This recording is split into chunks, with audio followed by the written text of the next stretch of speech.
नमस्कार। चलिए आज बात करते हैं भारत के सबसे जरूरी डॉक्यूमेंट की, हमारे संविधान की। अब ये सिर्फ कोई कानून की मोटी सी किताब नहीं है, नहीं, ये तो वो नक्शा है, वो ब्लूप्रिंट जिस पर हमारा पूरा देश, हमारा राष्ट्र खड़ा है। तो आइए मिलकर इस ब्लूप्रिंट को समझने की कोशिश करते हैं। तो सबसे पहले ये नंबर देखिए, 448 से भी ज्यादा। जी हाँ, इतने आर्टिकल्स हैं हमारे संविधान में आज। पहली बार में ये नंबर देखकर थोड़ा सा डर लग सकता है ना? आखिरकार ये दुनिया के सबसे लंबे लिखे हुए संविधानों में से एक जो है। तो सवाल यही है कि भाई इतनी बड़ी, इतनी कॉम्प्लेक्स रूल बुक को कोई समझना शुरू भी करे तो कैसे करे? पर फिक्र की कोई बात नहीं है, इसको समझने का एक बहुत ही लॉजिकल, एक बहुत सीधा सा तरीका है और आज हम उसी रास्ते पर आगे बढ़ेंगे।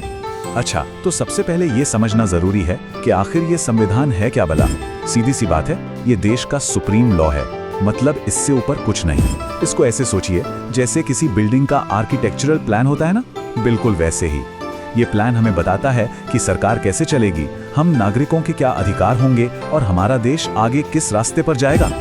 और मजे की बात यह है कि ये ब्लूप्रिंट बिल्कुल पहले ही वाक्य से, मतलब आर्टिकल 1 से ही अपनी नीयत साफ कर देता है। सिर्फ एक लाइन है, इंडिया जो कि भारत है, राज्यों का एक संघ होगा। बस ये एक लाइन भारत का पूरा कैरेक्टर तय कर देती है कि हम एक यूनियन ऑफ स्टेट्स हैं, एक ऐसा राष्ट्र जिसे तोड़ा नहीं जा सकता।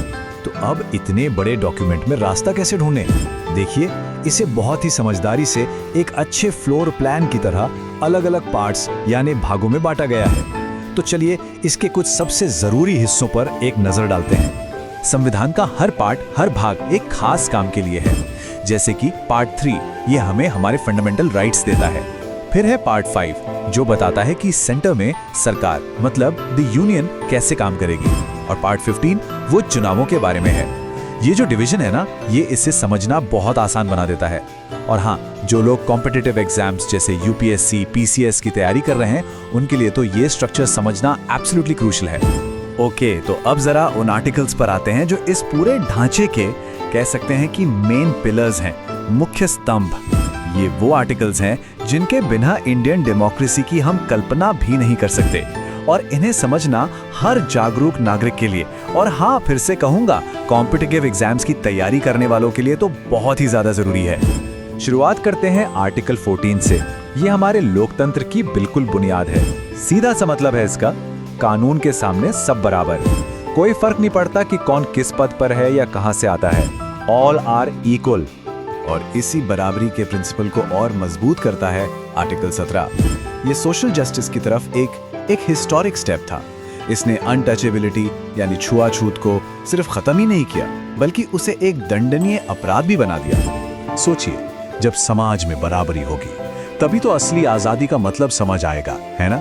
और यहीं पर एंट्री होती है आर्टिकल 19 की, डेमोक्रेसी का एक और मजबूत पिलर। ये हमें सिर्फ बोलने की नहीं, बल्कि अपने विचारों को, अपनी राय को बिना किसी डर के एक्सप्रेस करने की आजादी देता है। लेकिन बोलने की आजादी का भी क्या फायदा अगर जीने का ही हक सुरक्षित ना हो? बिल्कुल, और इसी सुरक्षा की गारंटी है आर्टिकल 21, जिसे राइट टू लाइफ भी कहते हैं। और ये सिर्फ सांस लेने का अधिकार नहीं है, अदालतों ने इसकी व्याख्या को बहुत बड़ा किया है। इसमें right to a dignified life, निजता का अधिकार, यहाँ तक कि साफ सुथरे पर्यावरण का अधिकार भी शामिल है। अच्छा, मान लीजिए कि इन फंडामेंटल राइट्स को कोई छीनने की कोशिश करे, तब क्या? इसका जवाब है आर्टिकल 32। और ये इतना जरूरी है कि खुद डॉक्टर अंबेडकर ने इसे संविधान की आत्मा कहा था। पता है क्यों? क्योंकि ये वो ताकत है जो हमें अपने अधिकारों की रक्षा के लिए सीधा, डायरेक्टली सुप्रीम कोर्ट जाने का हक देता है। तो ये तो हो गई नागरिकों के अधिकारों की बात। अब जरा देखते हैं कि देश चलता कैसे है, गवर्नेंस कैसे होता है। इसकी शुरुआत होती है आर्टिकल 52 से। ये आर्टिकल भारत के राष्ट्रपति यानी प्रेसिडेंट ऑफ इंडिया के पद को एस्टैब्लिश करता है, जो हमारे देश के हेड ऑफ द स्टेट होते हैं। और किसी भी डेमोक्रेसी में सरकार चुनने का प्रोसेस एकदम फेयर होना चाहिए, है ना? इसी चीज को पक्का करता है आर्टिकल 324। ये आर्टिकल एक इंडिपेंडेंट इलेक्शन कमीशन की स्थापना करता है, जिसका काम है देश में आजाद और निष्पक्ष चुनाव करवाना। पर क्या हो अगर देश पर कोई बहुत बड़ी मुश्किल आ जाए, कोई एक्स्ट्राऑर्डिनरी सिचुएशन? इसके लिए भी संविधान में इंतजाम है। आर्टिकल 352 ये केंद्र सरकार को ताकत देता है कि वो युद्ध या बाहरी हमले जैसी स्थिति में नेशनल इमरजेंसी लगा सके। अब देखिए, वक्त के साथ तो चीजें बदलती हैं और कानून को भी बदलना पड़ता है। तो यहीं पर काम आता है आर्टिकल 368। ये वो आर्टिकल है जो हमारी संसद को, हमारे पार्लियामेंट को संविधान में बदलाव यानी अमेंडमेंट करने की पावर देता है। और यही चीज हमें हमारे अगले बहुत ही इंटरेस्टिंग पॉइंट पर ले जाती है। तो जो सबसे जरूरी बात समझने की है वो ये है कि हमारा संविधान कोई पत्थर की लकीर नहीं है। जी नहीं, ये एक लिविंग ब्रीदिंग डॉक्यूमेंट है, एक जिंदा दस्तावेज जो वक्त के साथ इवॉल्व होता है, विकसित होता है। पर सवाल है कैसे? यहाँ एक बड़ी मजेदार पहेली है, सुनिए। जब संविधान बना था तो उसमें 395 आर्टिकल्स थे, ठीक है, लेकिन आज हम गिनते हैं तो 448 से भी ज्यादा निकलते हैं। पर लास्ट आर्टिकल का नंबर आज भी 395 ही है। तो ये कैसे मुमकिन है ना? कंफ्यूजिंग। इसका सिस्टम बड़ा शानदार है। देखिए, जब भी कोई नया कानून या अधिकार जोड़ना होता है तो उसके लिए कोई नया नंबर जैसे 396, 397 नहीं बनाते। नहीं, बल्कि उसे किसी एग्जिस्टिंग आर्टिकल के सब क्लॉज के तौर पर जोड़ देते हैं। सबसे बढ़िया एग्जाम्पल है article 21A, right to education. इसे आर्टिकल 21 के अंदर ही ए लगा के जोड़ दिया गया। और यही जो बदलने की, अडेप्ट करने की क्षमता है ना, इसी वजह से हमारा संविधान आज भी इतना रेलेवेंट है। ये वक्त और समाज की बदलती जरूरतों के हिसाब से खुद को ढाल लेता है और इसीलिए ये हमेशा एक लिविंग डॉक्यूमेंट बना रहता है। तो चलिए फटाफट से रिकैप करते हैं कि आज हमने क्या क्या समझा।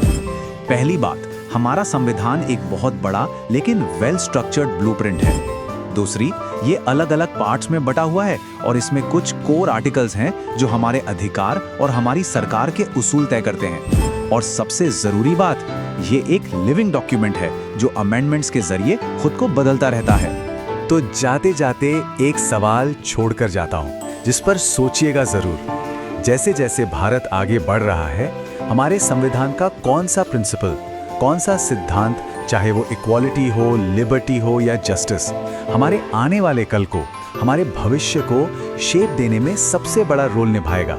सोचिएगा जरूर।